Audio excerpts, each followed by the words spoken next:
सर्वांना क्रांतिकारी जय भीम जय शिवराय. मी राजरत्न बलखंडे, अध्यक्ष विश्वरत्न डॉक्टर बाबासाहेब आंबेडकर विद्यार्थी हक्क समिती महाराष्ट्र राज्य.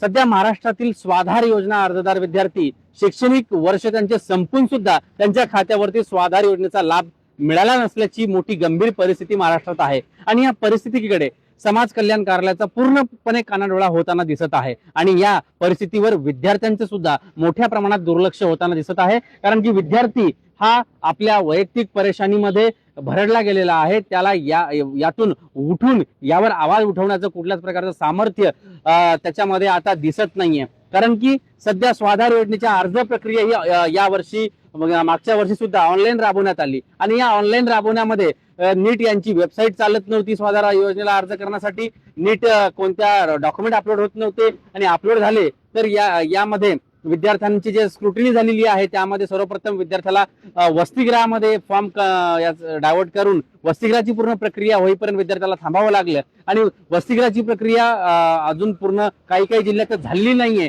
त्यामुळे विद्यार्थ्यांना स्वाधार योजनेचा अजूनही लाभ मिळालेला नसल्याची परिस्थिती ही अजूनही अनेक साऱ्या महाराष्ट्रातील जिल्ह्यांमध्ये आपल्याला बघायला मिळते. आणि स्वाधार योजनेचा लाभ अजून त्यामुळे विद्यार्थ्यांना शैक्षणिक वर्ष संपून सुद्धा मिळत नसल्याची परिस्थिती आहे. आणि समाज कल्याणाला याचा कुठलाही फरक पडणार नाही. परंतु यावर विद्यार्थ्यांनी मोठ्या प्रमाणात आवाज उठवणं अपेक्षित आहे.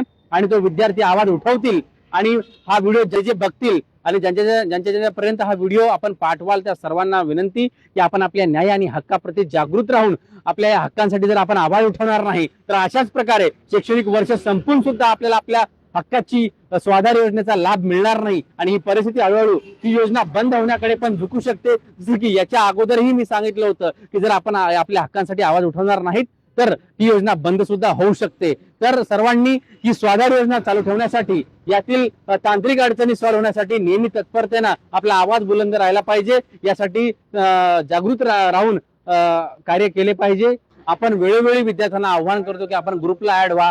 ग्रुपला ऍड होऊन तुमचे जे काही प्रश्न असतील त्याचा आपण स्वतंत्र व्हिडिओ बनवा. तो व्हिडिओ आपण इथे अधिकाऱ्यांना दाखवूयात किंवा आपण एक अर्ज लिहा, सहाय्यक आयुक्तांना तो द्या आणि त्या अर्जाची कॉपी सुद्धा आपण इथे आम्हाला पाठवा, जेणेकरून आम्ही या राज्याच्या ऑफिसला तो अर्ज फॉरवर्ड करून तुमचा मुद्दा हा राज्यापर्यंत पोहोचवू शकतो. एवढंच व्हिडिओच्या माध्यमातून मी सर्वांना सांगू इच्छितो. आणि या व्हिडिओ आपण जास्तीत जास्त स्वाधार योजना अर्जदार विद्यार्थ्यांपर्यंत पोहोचवा.